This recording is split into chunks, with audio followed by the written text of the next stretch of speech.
Alright friends, in this lesson we will learn how to use while loop and continue statement to print only odd numbers. This logic is still available. We will use this logic.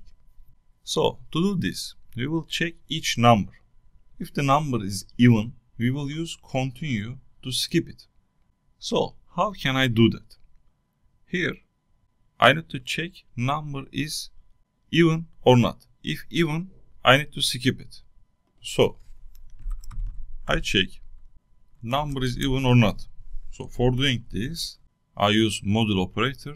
So what is the rest if I divide by 2? Is 0 if it is even number.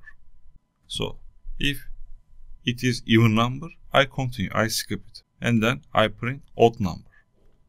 So I run it. You see it starts from 1 and then 3, 5, 7 and 9. You see this method is useful when you want to skip certain values based on a condition inside the loop. Super. See you in the next lesson.